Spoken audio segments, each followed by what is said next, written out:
میں آج بھی حیران ہوں۔ اس نے رشید کی جگہ خود پھانسی کے تختے پر کھڑا ہونے کے لیے ہر وہ ثبوت اور شہادت مہیا کی جو استغاثہ کو قابل اعتبار بنانے کے لیے درکار تھی۔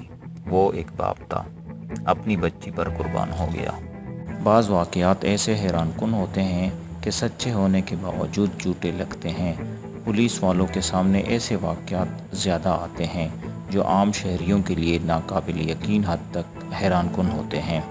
یہ واقعہ جو میں آپ کو سنانے لگا ہوں ایسے ہی واقعات میں سے ایک ہے۔ یہ قارئین کے لیے شاید ناقابل یقین ہو، لیکن مجھ جیسے آدمی کے لیے جس نے پولیس سروس میں 25 سال قتل، ڈاکے اور بے شمار جرائم کی تفتیش کے سلسلے میں لوگوں کے گھروں کے اندر کے اور دلوں کے اندر کے بھید بہت قریب سے دیکھے ہوں، یہ واقعہ ناقابل یقین یا حیران کن نہیں، البتہ غیر معمولی ضرور ہے۔ یہ جذبات اور جذبہ ایثار کی ایک غیر معمولی مثال ہے، اور یہ میرا ایک ایسا کیس ہے جس کی میں نے تفتیش مکمل کر دی تھی۔ قاتل کو پھانسی دے دی گئی تھی، لیکن 20 سال بعد پتہ چلا کہ میری تفتیش مکمل نہیں تھی۔ 1962 کا ذکر ہے۔ پاکستان کے ایک شہر میں ایک آدمی کو دیکھا، شک ہوا کہ اسے پہلے بھی کہیں دیکھا ہے۔ وہ بھی مجھے دیکھ کر ٹھٹک گیا۔ وہ سامنے سے آ رہا تھا، مجھے دیکھتا رہا، قریب آ کر ہم دونوں رک گئے۔ اس نے ہاتھ آگے کیا اور مسکرا کر مجھ سے پوچھا، کہاں ہیں آپ؟ میں نے اس سے ہاتھ ملایا اور اپنے گاؤں کا نام بتایا۔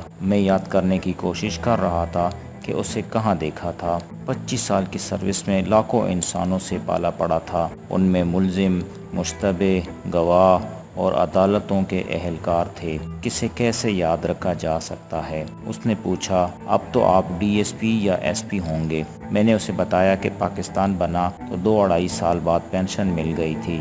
پھر میں نے اس سے پوچھا، آپ کا چہرہ جانا پہچانا ہے، یاد نہیں رہا کہاں دیکھا تھا؟ آپ انڈیا میں ایس ایچ او تھے۔ اس نے کہا، مجھے آپ نے کالج کے ایک لڑکے کے قتل کے سلسلے میں حراست میں لیا تھا۔ اوہ، یاد آیا، میں نے کہا۔ پھر اصل قاتل خود ہی تانے میں آ گیا تھا اور میں نے آپ کو تفتیش سے خارج کر دیا تھا۔ مجھے 20 سال پہلے کا یہ قتل یاد آ گیا۔ ہماری دوسری ملاقات 1946 میں دلی میں قائد اعظم کے جلسے میں ہوئی تھی۔ اس نے کہا، وہ مسلم لیگ کا تاریخی جلسہ تھا۔ پھر اس نے اپنا نام بتایا، میرا نام رشید ہے۔ مجھے یہ ملاقات بھی یاد آ گئی۔ میں اس عظیم جلسے میں CID انسپکٹر کی حیثیت سے گیا تھا اور رشید مسلم لیگ کا ورکر تھا، اور اس کے ساتھ ہی مجھے 20 سال پرانا قتل کا وہ کیس یاد آ گیا جس میں نے رشید کو مشتبہ سمجھ کر حراست میں لیا تھا، گرفتار نہیں کیا تھا۔ کیس یہ تھا کہ 1942 کی ایک رات 9 بجے کے لگ بھگ میں اپنے پولیس اسٹیشن سے ملحق کوارٹر میں کھانا کھا رہا تھا۔ میں ایسے چھو تھا۔ ایک کانسٹیبل نے آ کر بتایا کہ قتل کی ایک رپورٹ آئی ہے، لاش فلاں ہوٹل کی دوسری منزل کے ایک کمرے میں پڑی ہے۔ میں دفتر گیا، ہوٹل کا مالک رپورٹ دینے آیا تھا۔ اس نے بتایا کہ اس کے ہوٹل کی دوسری منزل پر رہائش کے 11 کمرے ہیں۔ تقریباً 8:15 بجے ایک بیرا ایک کمرے کے سامنے سے گزر رہا تھا۔ اسے کمرے کے اندر سے چیخ سنائی دی۔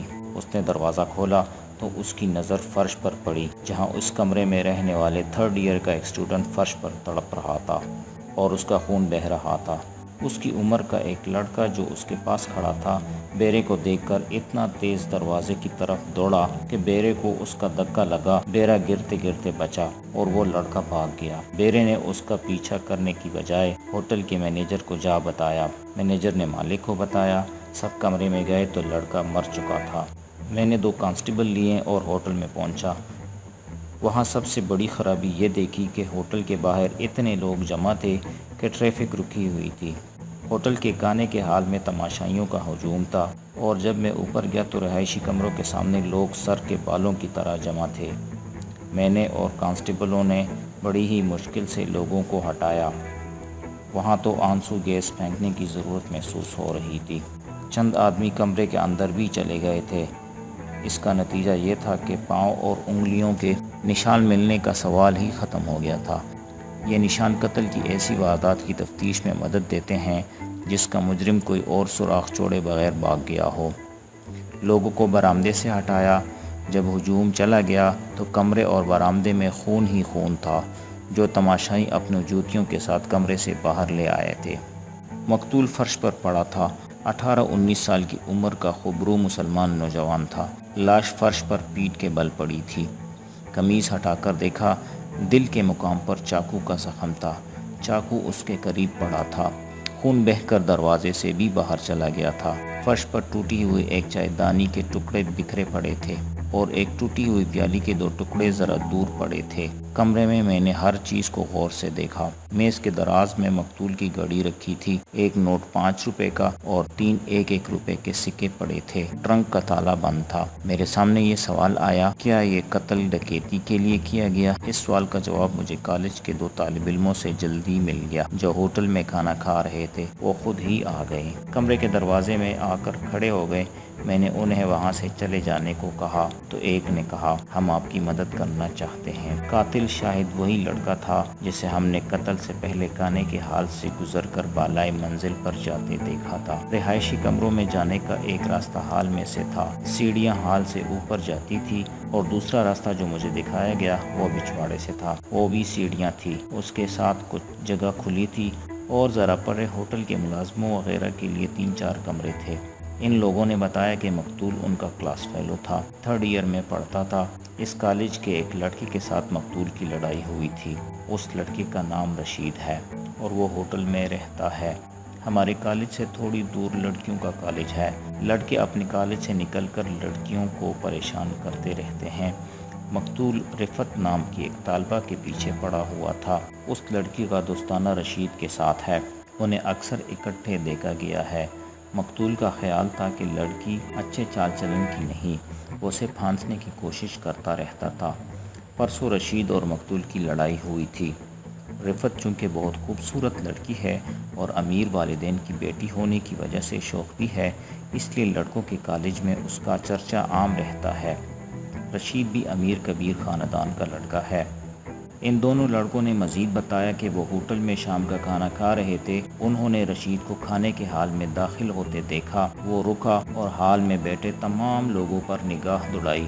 اس کا چہرہ بتا رہا تھا کہ وہ غصے میں ہے۔ وہ سیڑھیوں پر چڑھ گیا۔ 10 منٹ بعد اوپر سے کسی نے شور مچایا، قتل ہو گیا، لڑکا مارا گیا۔ تمام لوگ جو حال میں کھا پی رہے تھے دوڑتے ہوئے اوپر چلے گئے۔ ان دونوں لڑکوں نے جب اوپر جا کر مقتول کو دیکھا تو انہیں یقین ہو گیا کہ اسے رشید قتل کر گیا ہے۔ قتل کی وجہ اور تحریک واضح تھی۔ میں نے دونوں لڑکوں پر چرا کی، وہ جو کچھ جانتے تھے مجھے بتا دیا، مگر وہ موقع واردات کے گواہ نہیں تھے، صرف گواہ تھے جو میری تفتیش کے لیے بہت ضروری تھے۔ وہ مبینہ ملزم رشید کے متعلق جانتے تھے کہ ہاسٹل میں رہتا ہے۔ رفت کے گھر کا انہیں علم نہیں تھا، لہٰذا ان کی شہادت رشید کی گرفتاری کے لیے کافی نہیں تھی۔ رشید کو صرف شامل تفتیش کیا جا سکتا تھا۔ جس بیرے نے قاتل کو کمرے سے نکلتے دیکھا تھا اس نے بیان دیا کہ مقتول کے کمرے کا دروازہ بند تھا، اندر سے ایک تو چیخ سنائی دی اور پھر ایسی آواز آئی جیسے کسی کو اچانک بڑی سخت چوٹ لگی ہو اور وہ درد سے کراہ رہا ہو۔ اس نے دروازہ کھولا، اس کے ہاتھ میں ٹرے اور ٹرے میں چائے کے برتن تھے۔ مقتول فرش پر پیٹ کے بل پڑا ہوا تھا اور ہل جل رہا تھا۔ اس کی عمر کا ایک لڑکا ہاتھ میں چاقو لیے اسے دیکھ رہا تھا۔ بیرا سخت گھبرا گیا، اگر وہ ہوش ٹھکانے رکھتا تو قاتل کو پکڑ سکتا تھا یا دوڑ کر باہر نکلتا اور دروازہ باہر سے بند کر دیتا۔ وہ ڈر گیا۔ قاتل نے چاقو پھینک دیا اور گولی کی طرح دروازے کی طرف گیا۔ اس نے بیرے کو دھکا دیا، اس کی ٹرے گر پڑی، چائے دانی اور ایک پیالی ٹوٹ گئی۔ قاتل بھاگ گیا۔ بیرا چند سیکنڈ بعد سنبھل گیا۔ اس نے باہر آ کر شور مچایا اور لوگ جمع ہونے شروع ہو گئے۔ میں نے اس سے پوچھا، اگر قاتل تمہارے سامنے لایا جائے تو پہچان لوگے؟ اس ادھیڑ عمر اور مریض صورت بیرے نے جواب دیا، حضور، اس کے پاس ایک آدمی کو ہاتھ میں چاقو لیے کھڑا دیکھا تو میں اتنا ڈرا کہ میں وہاں سے بھاگنے لگا تھا۔ مجھے ایک کے 3 نظر آنے لگے، مجھے تو اس کی شکل یاد ہی نہیں رہی۔ میں نے کہہ تو دیا کہ قاتل مقتول کی عمر کا تھا، لیکن حضور اب شک ہو رہا ہے کہ وہ شاید بڑی عمر کا تھا اور حضور ہو سکتا ہے چھوٹی عمر کا ہی ہو۔ مجھے تو اب بھی ڈر لگ رہا ہے۔ ایک گواہی اور ملی، وہ بھی ہوٹل کا بیرا تھا۔ وہ پچھواڑے کی سیڑھیوں کی طرف آ رہا تھا۔ وہاں روشنی کافی نہیں تھی، وہ سیڑھیوں سے 8 10 قدم دور تھا۔ اس نے اوپر سے شور سنا، قتل ہو گیا، لڑکا مارا گیا۔ اس آواز کے ساتھ ہی ایک آدمی سیڑھیوں سے بہت تیز اترتا دیکھا۔ بیرا اور تیز چلا، سیڑھیوں سے اترنے والا آخری سیڑھی سے زمین پر گرا اور فوراً اٹھ کر دوڑ پڑا۔ بیرے نے پکڑو پکڑو کا شور کیا، خود بھی اس کے پیچھے دوڑا، لیکن وہ آدمی تیز تھا، غائب ہو گیا۔ یہ بیرا بھی قاتل کا حلیہ وجہ بیان کرنے سے قاصر تھا۔ میرے پاس صرف 2 اسٹوڈنٹ رہ گئے تھے۔ ان کے بیان کی روشنی میں ان کے کلاس فیلو رشید کو مشتبہ فرد کی حیثیت سے تفتیش میں شامل کر سکتا تھا۔ اگر مجھے قابل اعتماد مزید شہادت یا موقع کا کوئی پکا گواہ مل جاتا تو میں مقتول کی لاش کو پوسٹ مارٹم کے لیے بھیجنے سے پہلے رشید کو گرفتار کر لیتا۔ گرفتاری کا ابھی پورا جواز نہیں ملا تھا۔ رشید کے متعلق مجھے یہ فکر نہیں تھا کہ لاپتہ ہو جائے گا اور میں اس کا اتا پتہ معلوم نہیں کر سکوں گا۔ وہ اسٹوڈنٹ تھا، اس کے کالج سے آسانی سے اس کا پتہ لیا جا سکتا تھا۔ میں نے سب کو کمرے سے نکال دیا اور دروازہ بند کر کے مقتول کی میز کی درازیں دیکھی۔ ٹرنک کی چابی دراز میں سے ملی۔ ٹرنک کی چیزیں نکال کر دیکھی۔ مقتول کے بستر کو سونگا، چادر اٹھا کر اچھی طرح دیکھی، تکیہ بہت ہی غور سے دیکھا۔ میں کسی لڑکی کا کوئی خط، پلنگ یا تکیے پر لڑکی کا ایک آدھ بال یا کسی لڑکی کے عطر کی خوشبو ڈھونڈ رہا تھا۔ مجھے ایسی کوئی چیز نظر نہ آئی۔ میں نے ایک اور امکان پر غور کیا۔ کیا ہوٹل کے مالک نے لڑکے کو قتل کرایا ہے اور قتل کا باعث کوئی لڑکی ہے؟ میں نے دوسرے کمرے میں رہنے والوں سے پوچھا۔ کسی نے شک کا اظہار بھی نہ کیا کہ یہاں کوئی لڑکی آتی ہے۔ مجھے خود بھی اس ہوٹل کے متعلق ایسا کوئی شک نہ تھا۔ میرے علاقے میں رہائش والے جو ہوٹل تھے ان پر میری سخت نگاہ تھی۔ یہ ہوٹل اس معاملے میں صاف تھا۔ البتہ یہ شک ضرور تھا کہ مقتول کے پاس کوئی کالجیٹ لڑکی آتی ہوگی جس پر ہوٹل کے مالک کی نظر ہوگی۔ میں نے ہوٹل کے مالک، دونوں بیروں اور دونوں لڑکوں کو تھانے بھیج دیا اور کہا کہ وہاں میرا انتظار کریں۔ دوسرے کمروں میں رہنے والوں سے میں نے پوچھا کہ انہوں نے کسی کو بھاگتے دیکھا تھا۔ کسی نے بھی نہیں دیکھا۔ میں نے سب کی فہرست تیار کی کہ کون، کیوں، کب سے اور کب تک ہوٹل میں ٹھہرا ہوا ہے اور اس کا تعلق کہاں کہاں سے ہے۔ اس کے بعد میں نے لاش کے متعلق کاغذات تیار کی، برآمدگی کے 2 گواہ بنا کر ان کے دستخط لیے، لاش باہر نکلوائی، کمرہ بند کیا اور تالے کو سر بمہر کر دیا۔ یہ بیان لینے اور کاغذات تیار کرنے میں 3 گھنٹے گزر گئے۔ لاش پوسٹ مارٹم کے لیے بھجوا دی، ایک کانسٹیبل کو ساتھ لیا اور میں رشید کے ہاسٹل کی طرف روانہ ہوا۔ تھانگے نے وہاں تک پہنچاتے 20 منٹ لگا دیے۔ آدھی رات ہو گئی تھی۔ چوکیدار سے ہاسٹل کے سپرنٹنڈنٹ کا پتہ کیا، وہ ساتھ ہو گیا۔ سپرنٹنڈنٹ کو جگایا، وہ ہندو تھا۔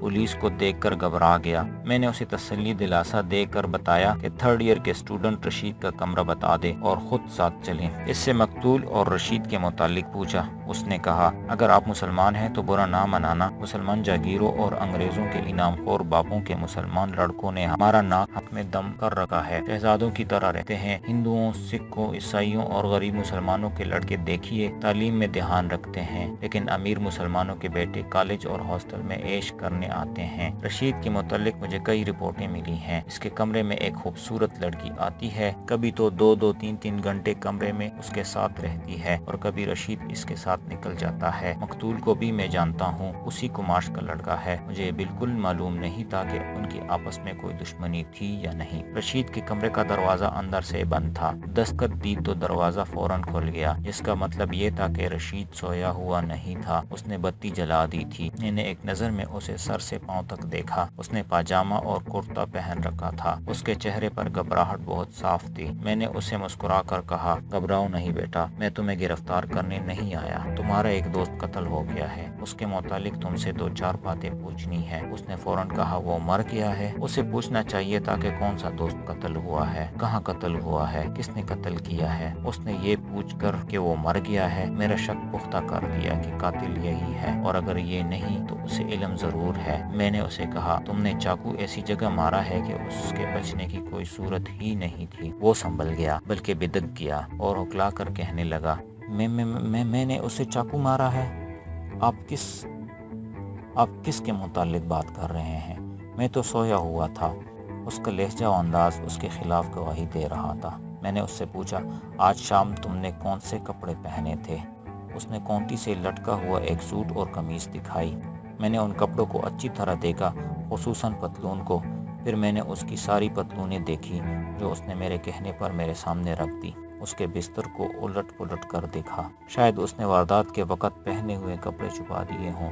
بظاہر یہ باقاعدہ تلاشی نہیں تھی، لیکن میں نے باتوں باتوں میں تلاشی مکمل کر لی۔ وہ واقعی بہت امیر لڑکا تھا۔ ایک ٹرنک اور چمڑے کے 2 اٹیچی کیس تھے، کپڑوں کی الماری تھی، فرش پر دری بچھی تھی۔ میں نے اس کے نیچے بھی دیکھا، میز کی درازیں بھی دیکھی۔ میں اس دوران اس سے غیر متعلق سی باتیں کرتا رہا، کوئی سیدھی چوٹ نہ کی، اور میں اس کا اندازہ اور اس کے چہرے کو بھی دیکھتا رہا۔ مجھے وہ مشتبہ نظر آ رہا تھا۔ میں نے اس کی ساری پتلونیں اس لیے غور سے دیکھی تھی، ایک بیرے کے بیان کے مطابق وہ نیچے والی آخری سیڑھی سے گرا تھا، لہٰذا اس کی پتلون پر رگڑ اور گرد کا نشان ضرور ہونا چاہیے تھا۔ قمیص یا کوٹ پر خون کا کوئی داغ یا دھبا ہونا چاہیے تھا، مگر مجھے ایسا کوئی نشان نہ ملا۔ اس کے بوٹ دیکھے، نیچے سے تلوے دیکھے، صاف تھے۔ میں اسے تھانے لے گیا، اس کے کمرے کی چابی اپنے پاس رکھ لی، اس کی تحریر لکھ کر ہاسٹل سپرنٹنڈنٹ کو دے دی تھی، اور ایک اور ضروری تحریر پر اس کے دستخط لے لیے تھے۔ اس وقت تک رشید سنبھل چکا تھا۔ تانگے میں وہ کبھی مجھ سے الجھ پڑتا کہ میں اسے بلا وجہ پریشان کر رہا ہوں، اور کبھی منت سماجت کرنے لگتا کہ اسے چھوڑ دوں، اس کا اس قتل کے ساتھ کوئی تعلق نہیں۔ میں اسے تسلیاں دیتا رہا، واردات کے متعلق کوئی بات نہ پوچھی۔ تانے میں گئے تو میں نے اسے اپنے دفتر میں اکیلا بٹھا لیا اور کہا، دیکھو بیٹا، اپنے دماغ سے یہ غلط فہمی نکال دو کہ تمہارے باپ کی دولت اور رسوخ تمہیں قانون کے پنجے سے چھڑا لے گا۔ بادشاہی انگریزوں کی ہے، یہ کسی مہاراجے کی ریاست نہیں۔ اگر تم غصے میں آ کر قتل کر بیٹھے ہو تو مجھے صاف صاف بتا دو، میرے پاس ایسے طریقے موجود ہیں جس سے میں تمہیں نہایت معمولی سزا دلا سکتا ہوں، ورنہ سیدھی پھانسی کے تختے پر جاؤ گے۔ میں نے کسی کو قتل نہیں کیا۔ لڑکا تیز ہو گیا، کہنے لگا، آپ پہلے مجھے پھانسی کے تختے پر کھڑا کر لیں۔ میں نے اپنے مزاج میں گرمی پیدا نہ ہونے دی، اور نہ ہی میں تشدد کا قائل تھا۔ انگریز افسروں میں سے کچھ گر سیکھ لیے تھے، وہ مشکل کے وقت میں مدد کرتے تھے۔ ایک گر یہ تھا کہ تانے داروں کی طرح روب نہ جاڑو، اور کوئی غصہ دلائے تو غصہ نہ کرو۔ ملزم اور مشتبہ کو دوستی اور ہمدردی کا جھانسا دو، اس کی دکھتی رگیں پہچانو۔ میں نے رشید کے کندھے پر ہاتھ رکھ کر کہا،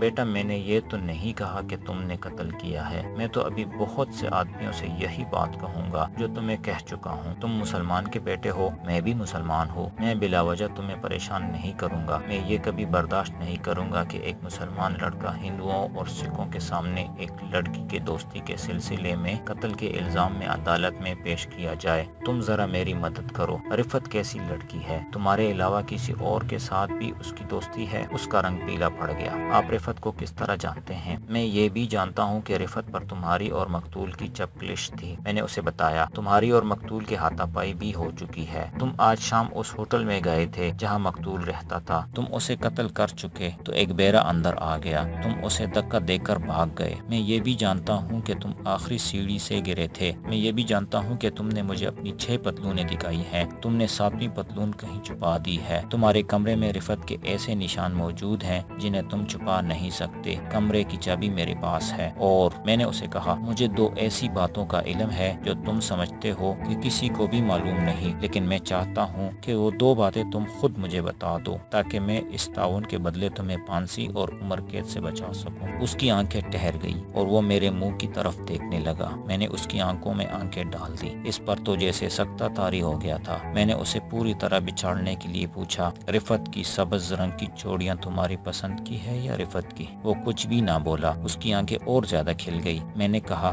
گوری رنگت کی کلائی پر گہرا سبز رنگ کوئی اچھی پسند نہیں، یہ تو دیہاتی سا ذوق ہے۔ جب میں تمہاری طرح نیا جوان ہوا تھا تو بورے بالوں والی گورے رنگ کی لڑکیوں کی کلائیوں پر فیروزی رنگ کی چوڑیاں پسند کیا کرتا تھا۔ وہ اچانک سکتے سے بیدار ہو گیا اور بولا، آپ رفت سے مل چکے ہیں؟ اس نے کیا کہا تھا؟ ابھی نہیں بتاؤں گا کہ اس نے کیا کہا تھا، میں نے جواب دیا۔ میں اس سے مل چکا ہوں۔ میں نے جھوٹ بولا، اس لڑکی کو میں نے بالکل نہیں دیکھا تھا۔ رشید کے کمرے میں جب میں نے اس کے کپڑے اور بستر دیکھا تھا تو اس کے تکیے کے کنارے پر ایک لمبا بال نظر آیا۔ یہ ایک پولیس بین کی نظر تھی۔ جس نے یہ بال دیکھ لیا تھا کسی دوسرے آدمی کو نظر نہیں آ سکتا تھا۔ میں نے یہ بال رشید کی نظر بچا کر انگلیوں میں پکڑا اور اسے اس وقت غور سے دیکھا جب رشید اپنے ٹرنک میں سے مجھے دکھانے کے لیے کپڑے نکال رہا تھا۔ بال بہت باریک اور بھورے رنگ کا تھا۔ یہ کسی عام سی عورت کا بال نہیں تھا۔ بھورے بال ہمیشہ گورے رنگ کے انسان کے ہوتے ہیں، اس لیے میں نے کہا تھا کہ گورے رنگ کی کلائی پر سبز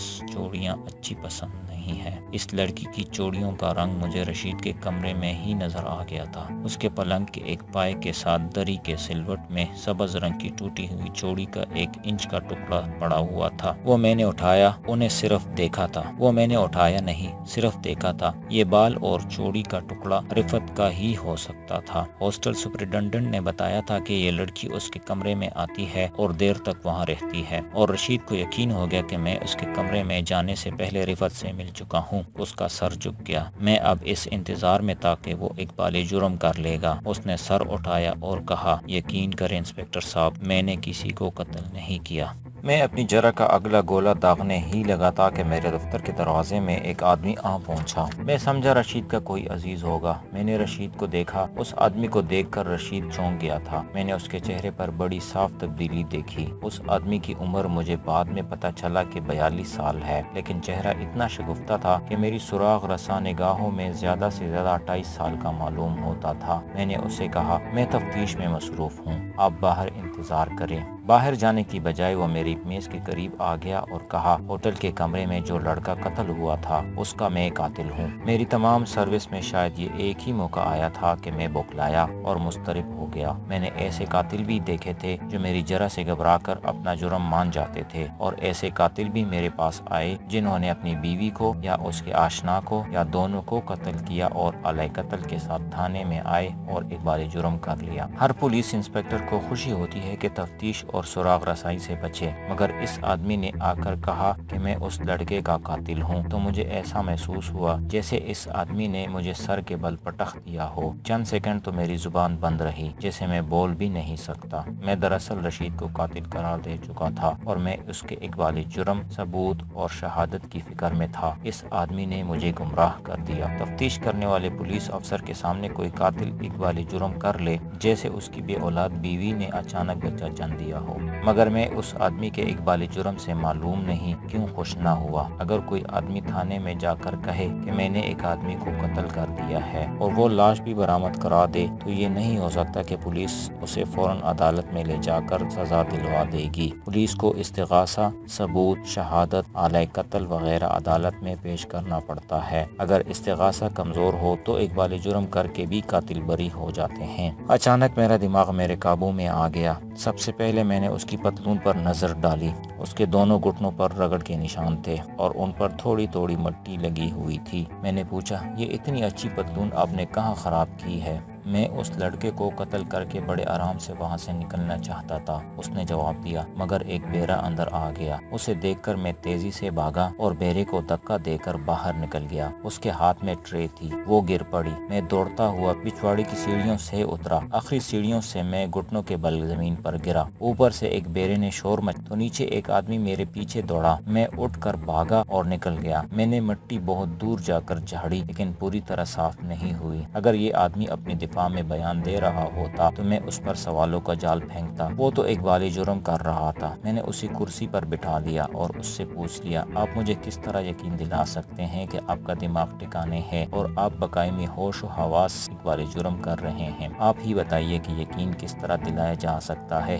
اس نے کہا، علیہ قتل کیا تھا؟ میں نے پوچھا۔ جو آپ کمرے سے اٹھا لائے ہیں، اس نے جواب دیا۔ ایک چاقو تھا جو میرا نہیں، مقتول کا تھا۔ یہ کوئی معمولی آدمی معلوم نہیں ہوتا تھا۔ اس کی پتلون قیمتی تھی اور اس نے بند گلے والا جو سویٹر پہن رکھا تھا وہ بھی قیمتی تھا، مگر سویٹر سامنے سے اس طرح پٹا ہوا تھا جیسے کسی نے کینچی سے کاٹا ہو۔ پٹی ہوئی جگہ تقریباً 3 انچ تھی۔ میں اس سے پوچھنے لگا کہ یہ سویٹر کس طرح پٹا ہے، لیکن میری زبان پر یہ سوال آ گیا، آپ نے اسے تقریباً کتنے بجے قتل کیا تھا؟ 8:30 بجے کے لگ بھگ۔ میں نے گھڑی دیکھ کر کہا، اب رات کے 2:07 ہو گئے ہیں۔ اگر آپ کو اقبال جرم کرنا ہی تھا تو اتنی دیر سے کیوں آئے اور یہاں آنے کا آپ نے فیصلہ کس طرح کیا؟ میں اسے قتل نہیں کرنا چاہتا تھا، اس نے کہا۔ میں اسے سمجھانے بجھانے آیا تھا۔ میرے پاس کوئی ہتھیار نہیں تھا۔ اس نے میز کی دراز سے چاقو نکال لیا اور پوری طاقت سے مجھ پر وار کیا۔ میں پیچھے ہٹ گیا۔ اس کا چاقو میرے سویٹر میں لگا۔ اس نے سویٹر کی پٹی ہوئی جگہ دکھا کر کہا، یہ دیکھیے۔ جب اس نے مجھ پر چاقو سے حملہ کیا تو میں غصے سے پاگل ہو گیا۔ مجھے یہ بالکل خطرہ نہیں تھا کہ وہ مجھے قتل کر سکے گا۔ میں اس کے ہاتھوں سے قتل ہونے والا نہیں تھا۔ اس نے مجھے اتنا غصہ دلایا کہ میں نے اسے قتل کرنے کا فیصلہ کر لیا۔ یہ بالکل بالکل صحیح ہے کہ قتل اور خودکشی ایک لمحے کے لیے پاگل پن کا نتیجہ ہوتا ہے۔ وہ پاگل پن میرے دماغ پر غالب آ گیا تھا۔ اس نے چاقو کا دوسرا وار کیا۔ میں نے اس کی چاقو کے ہاتھ والی کلائی پکڑ لی اور اس کا بازو اتنی شدت سے مروڑا کہ چاقو اس کے ہاتھ سے گر پڑا۔ میں نے چاقو اٹھا کر اس کے عین دل میں اتار دیا۔ وہ لڑکھڑا کر گرا۔ اس نے چیخ ماری۔ ایک بیرا اندر آ گیا۔ اس وقت لڑکا فرش پر اوندے منہ پڑا ہوا تھا۔ میں نے چاقو پھینک دیا اور دروازے کی طرف بھاگتے ہوئے بیرے کو دھکا دیا اور نکل گیا۔ قتل کی وجہ کیا تھا؟ میں نے پوچھا۔ ایک لڑکی۔ آپ کی عمر کتنی ہے؟ 42 سال۔ 42 سال؟ میں نے حیران ہو کر کہا۔ آپ عمر کی نسبت جوان نظر آتے ہیں۔ میں نے ہنس کر کہا۔ اس عمر میں لڑکی کی خاطر قتل؟ میں فوراً سنجیدہ ہو گیا اور پوچھا، کہیں وہ لڑکی آپ کی بیٹی یا بہن تو نہیں؟ میں اسے جانتا تک نہیں۔ اس نے کہا، میرا دفتر لڑکیوں کے کالج کے قریب ہے۔ میں نے 2 دفعہ دفتر سے گھر کو جاتے ہوئے اس لڑکے کو ایک لڑکی کا پیچھا کرتے اور اسے پریشان کرتے دیکھا۔ تیسری بار میں نے پھر لڑکے کو یہی بدتمیزی کر کے دیکھا۔ میں پاس سے گزر رہا تھا۔